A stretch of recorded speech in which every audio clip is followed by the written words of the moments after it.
Bonsoir à toutes et à tous et bienvenue dans cette grande édition du journal sur la chaîne des références Antenne A, une édition qui reçoit pour vous le gouverneur honoraire de l'Équateur et secrétaire national de l'FDC allié chargé de bonne gouvernance. Il s'agit bien sûr de Tony Cassius Bolamba à qui j'ai dit bonsoir. Bonsoir monsieur Mokendi. Avant tout développement, découvrez les principaux titres de ce journal. Exercice démocratique. Les membres du gouvernement ont évalué avec les sénateurs l'évolution de l'état des sièges pour le Nord Kivu et l'Ituri. Les sages ont invité ces décideurs à considérer leurs recommandations pour les retours de la paix véritable.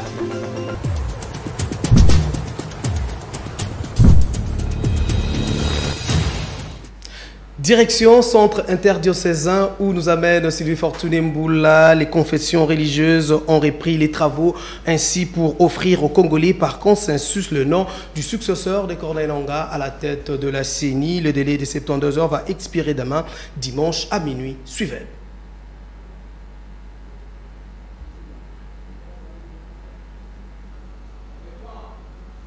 Je disais, les chefs de confession religieuse ont repris les travaux ainsi pour offrir aux Congolais par consensus le nom du successeur de Corneille Nangaa à la tête de la CENI. Le délai de 72 heures va expirer demain dimanche à minuit et pour les travaux déjà entamés, les hommes de Dieu ne se sont pas encore accordés, du moins jusque-là. Suivez. Le PV sanctionne les réunions, donc on n'a pas encore clôturé les réunions, donc il faut attendre la fin pour qu'on ait un PV définitif. Voilà, donc là on n'a pas encore un PV, il y a une partie du travail qui sera continuée la semaine prochaine. Non, la réunion était prévue sur 2 jours, c'est le week-end, donc on a travaillé et puis le président arrive aujourd'hui, il n'était pas là, donc le lundi il sera là, le président Otembi. Nous avons eu à parler et nous sommes arrivés à tirer de certaines conclusions. C'est que nous allons adresser une correspondance au président de l'Assemblée nationale, lui répondant par rapport au travail que nous avons fait. On ne peut pas dire que c'est terminé en termes de notre plateforme, mais comme nous l'avons dit, nous réitérons la confiance au travail que nous avons abattu, que nous estimons être cohérent. Et comme nous avons su le dire, on a été tenté convaincre nos confrères pour pouvoir nous rejoindre et revenir à la raison, pour pouvoir accepter et nous suivre dans cette ligne, parce que le temps court, on n'a pas de temps à perdre, nous ne voulons pas porter la responsabilité d'un quelconque glissement, comme nous l'avons dit.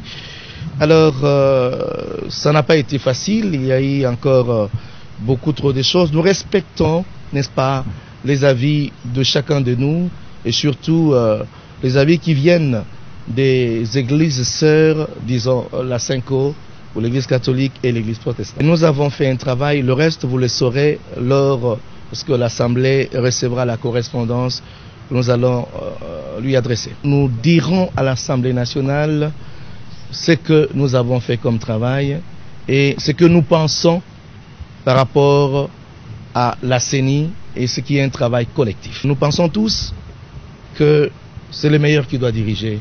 Et nous l'avons trouvé. Rendons-nous à la Chambre des sages où le Sénat a produit plusieurs recommandations au sujet de l'état de siège soumis à une évaluation ce samedi 2 octobre dans une plénière organisée à huis clos. Pour Bahati Lukwebo, président du Sénat, ce bel exercice devra être maintenu avec bien sûr la Commission défense et sécurité de la Chambre haute du Parlement pour le retour de la paix. Le récit est d'Éric Izami. Les membres du gouvernement Samalou Konde concernés par la mise en application, mais aussi l'exécution de l'état des sièges ainsi que leurs services respectifs ont défilé samedi 2 octobre 2021 devant les sénateurs dans une plénière à huis clos. Il a été question de répondre chacun en ce qui les concerne aux préoccupations des élus sénateurs sur l'évolution de cette situation exceptionnelle dans ces deux provinces du pays. Après avoir suivi chaque membre du gouvernement, les sénateurs ont formulé des recommandations à l'exécutif national pour la réussite de cette opération de l'état des sièges qui devra aboutir par le rétablissement total de la paix véritable dans la partie orientale du pays, comme le veut le chef de l'État Félix-Antoine Tshisekedi Tshilombo.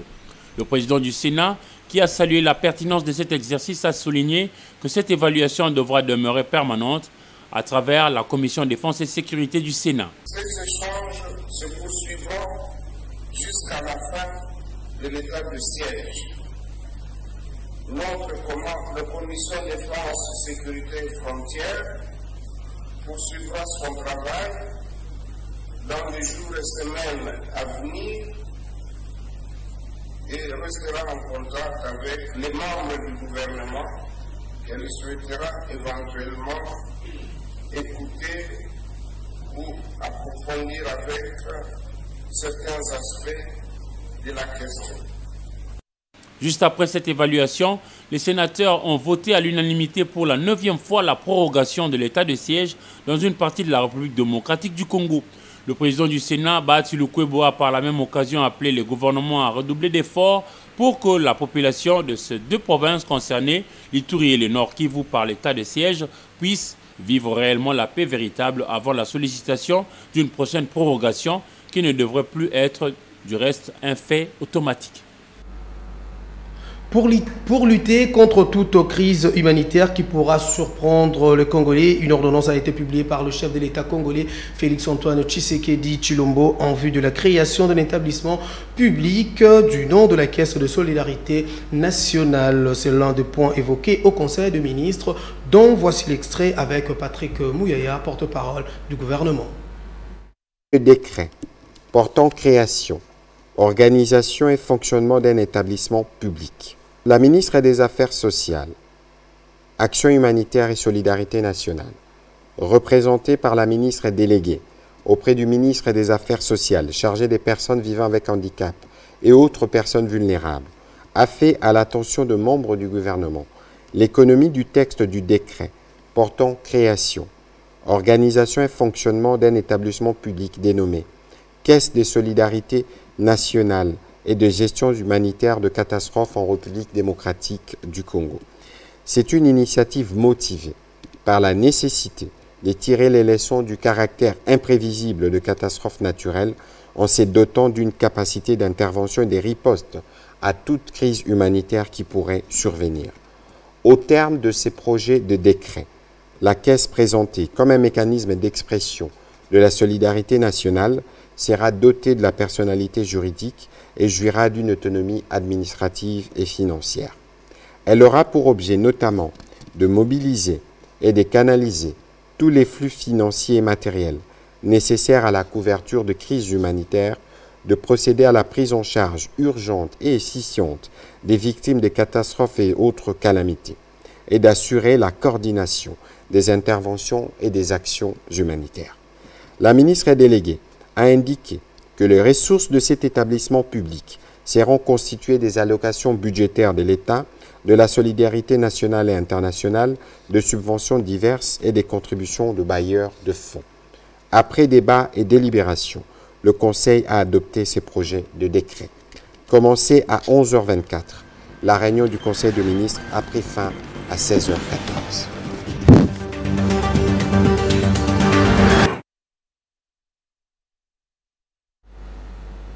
La troisième session du dialogue politique RDC-Union européenne a salué l'amélioration de la gouvernance minière sous la houlette de la ministre de Mines, Antoinette Samba Kalambaye. Le récit est fait ici par José Moussongana. Le dialogue véritable suppose la reconnaissance de l'autre à la fois dans son identité et dans son altérité. Ce proverbe africain est illustré parfaitement dans l'esprit du communiqué conjoint de la troisième session du dialogue politique République démocratique du Congo, Union européenne, tenu à l'hôtel du gouvernement le jeudi 30 septembre 2021 dans la capitale Kinshasa. Laquelle session a connu la participation des ambassadeurs extraordinaires et plénipotentiaires de l'Union européenne et de ses États membres présents en RDC d'une part et des membres du gouvernement et autres personnalités congolaises d'autre part. En effet, les participants à ces assises qui contribuent au renforcement du partenariat RDC-UE à travers des projets d'investissement dans les différents domaines de la vie nationale ont reconnu les efforts fournis par le gouvernement congolais dans plusieurs secteurs, dont celui de mines, où l'on enregistre une remarquable amélioration de la gouvernance, telle que l'indique ce communiqué au 15e point. Les partis saluent l'amélioration de la gouvernance minière en RDC et la mise en œuvre du règlement européen concernant l'approvisionnement responsable en minerais, 3T et or. Elles insistent néanmoins sur la nécessité de poursuivre les efforts pour lutter contre le trafic illicite de minerais et appellent à une plus grande fermeté, tant au niveau national qu'international, à l'encontre des opérateurs et des particuliers impliqués dans les réseaux illégaux de pillage de ressources congolaises. Pour sa part, la ministre de Mines s'aligne toujours derrière la vision du chef de l'État, laquelle vision est matérialisée par le Premier ministre à travers l'ensemble de son gouvernement qui veut que les Congolais jouissent pleinement de leurs richesses minières. Ainsi, loin de tomber dans le triomphalisme, Madame la ministre de Mines, Antoinette Samba Kalambay, n'entend pas dormir sur ce laurier. Voilà qui justifie son voyage aux Émirats Arabes Unis où elle s'est rendue afin d'attirer les investisseurs sur les opportunités qu'offre la République démocratique du Congo dans le secteur minier. J'en viens à vous, M. Tony Cassius Bolamba, gouverneur honoraire de l'Équateur et maintenant l'un des noms clinquants de l'FDC allié. Comment vous portez vous-même personnellement? Sur le plan de santé, je me porte à merveille. On a suivi l'élément ici. Un message à lancer quand même aux confessions religieuses qui tardent quand même à nous produire la fumée blanche. Bon, vous savez, la RDC, c'est un pays qui est, je dirais, fait des consensus. Et à la fin de tous les échanges qu'auront les partis, je sais que nous trouverons un consensus pour aboutir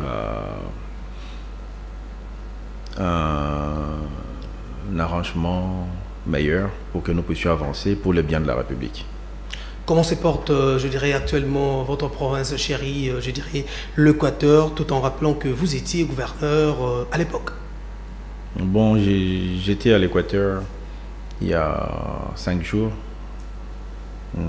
La situation est un peu catastrophique sur les plans social, sanitaire. Et la province a beaucoup régressé. Donc,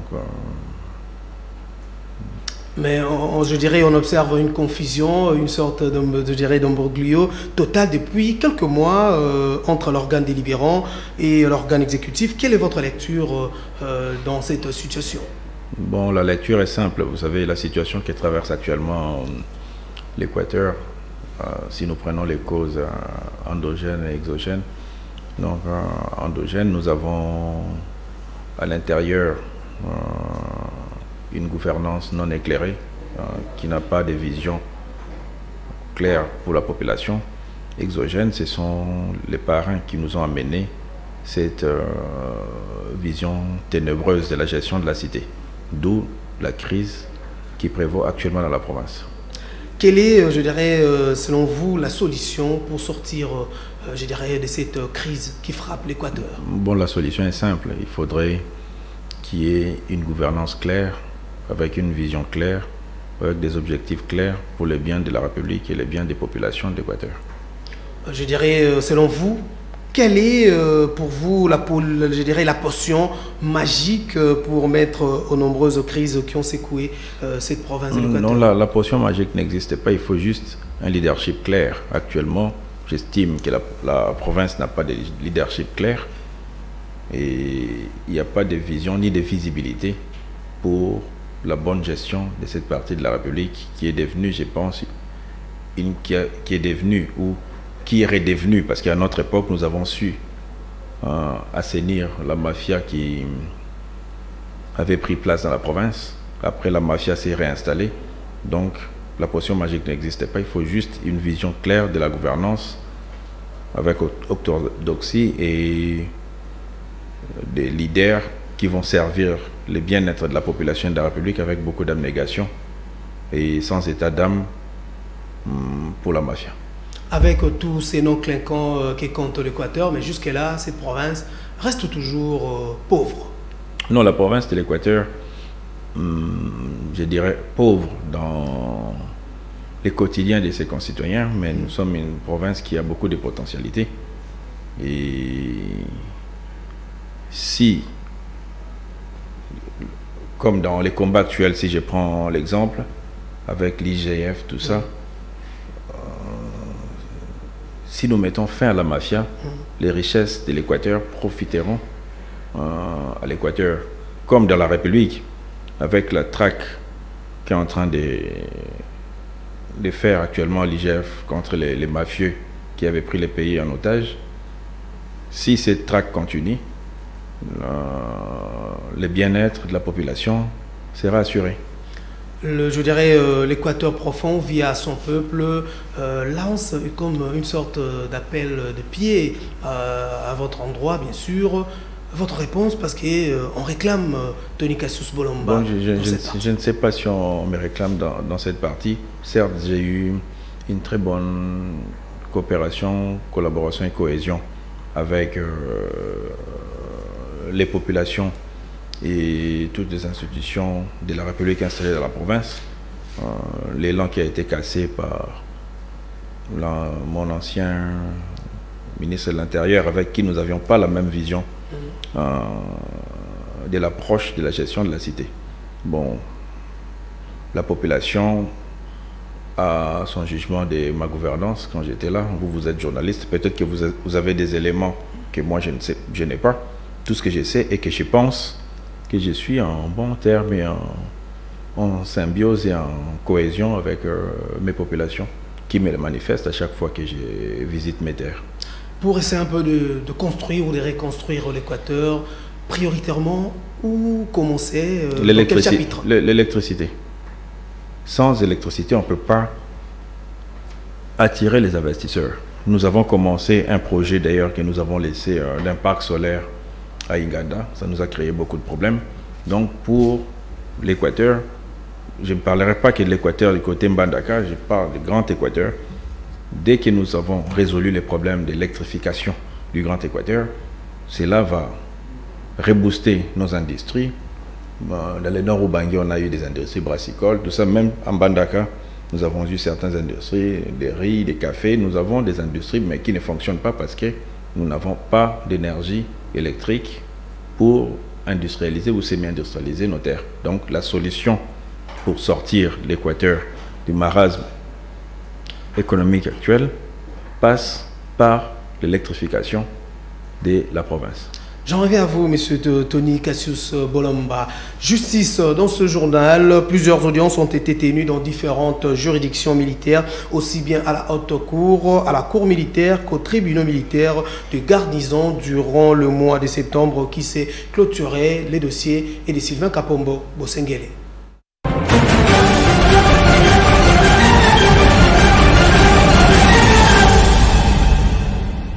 Le mois de septembre 2021 qui s'est achevé aurait été marqué par la tenue de plusieurs audiences dans les juridictions militaires de la République démocratique du Congo. À la haute cour militaire, la chambre numéro 1, présidée par le premier président, le lieutenant-général magistrat Joseph Mutombo Katala Tiende, a repris l'instruction de l'affaire général-major Igilayav, Jean-Luc et consorts, après une période de suspension suite aux exceptions d'inconstitutionnalité soulevées devant cette haute juridiction militaire par les prévenus Jean-Luc Igila et Boulala Paul. La Cour constitutionnelle avait déclaré fondée l'exception du prévenu Boulala et non fondée celle du général-major Igilayav. La même chambre avait siégé dans l'affaire générale de brigade Germain Katanga et consorts, poursuivis pour crimes de guerre, crimes contre l'humanité et participation à un mouvement insurrectionnel commis en Ituri. La haute cour militaire a rendu le mardi 14 septembre 2021 son arrêt avant dire droit, dans lequel elle a ordonné la descente à Bunia d'une équipe restreinte en vue d'auditionner les victimes et interroger les témoins à charge ou à décharge. D'une chambre à l'autre, la haute juridiction militaire qui juge les prévenus, commissaire divisionnaire adjoint Palanganawesh Elvis, poursuivi pour homicide involontaire, a soumis au débat les rapports d'expertise émanant du commandant de la base logistique centrale par intérim à propos des 3 armes GP utilisées lors de l'exercice des tirs organisé à Kassangoulou. Les principales missions confiées à cet expert étaient de déterminer si la balle extraite du corps du défunt élève Nzinounou Alain a été tirée à partir de quelle arme et dire, parmi les 3 armes, Jéricho, laquelle avait tiré la balle qui avait atteint les défunts. On retiendra de la réponse de l'expert que la balle a été tirée de l'arme GP, revolver et non AK-47. Mais l'expert n'a pas précisé si laquelle arme avait donné la mort. Le mercredi 22 septembre dernier, la Haute Cour militaire, siégeant en matière répressive au degré d'appel, a ouvert en chambre foraine dans la prison militaire d'Indolo les procès de l'assassinat de Floribert Chebeya et de son chauffeur Fidel Bazana, tous deux activistes des droits de l'homme. Elle a procédé à l'identification des commissaires supérieurs adjoints Jacques Mugabo et Christian Goy Kenga Kenga, 2 prévenus fugitifs condamnés par défaut au premier degré par la Cour militaire de Kinshasa-Gombe. Cette cause a été renvoyée à 2 semaines, le temps pour la Haute Cour de saisir les barreaux afin de trouver les avocats conseils pour l'assistance des prévenus.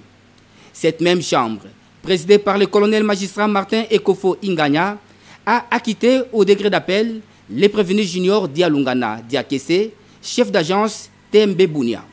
Ce dernier a été condamné à 2 mois de servitude pénale principale par la Cour militaire de l'Ituri pour délit d'audience.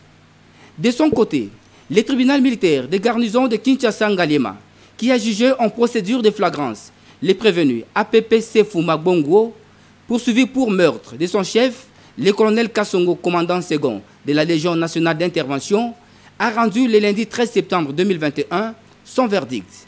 Il a condamné les prévenus à la peine capitale avec paiement de 10 millions de dollars américains à la partie civile Bakadiona Badibanga Magui à titre de dommages et intérêts pour les préjudices subis.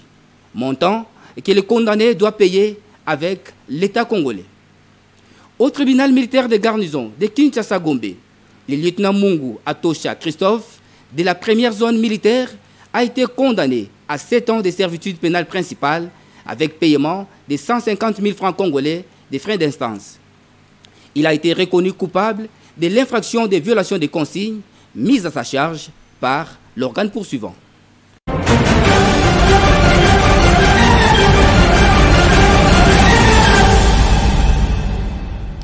Pour faire face au système kidnapping dans la province de Lualaba, l'ASBL Action pour le développement intégré a annoncé une série de sensibilisations dans la ville de Kolwezi et ses environs. Suivez ce reportage des juniors Kaniki.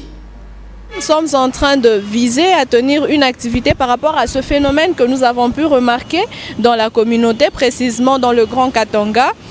C'était ce phénomène-là, kidnapping. Les enfants étaient volés, même les grandes personnes, on a remarqué qu'il y a eu des disparitions des personnes et nous avons pensé à organiser une activité dans ce sens afin d'éveiller un peu la conscience de la jeunesse, éveiller la conscience de toute la communauté, plus précisément de tout petits, donc des écoliers et des familles ou des personnes vivant dans des quartiers reculés qui n'ont pas vraiment de l'information.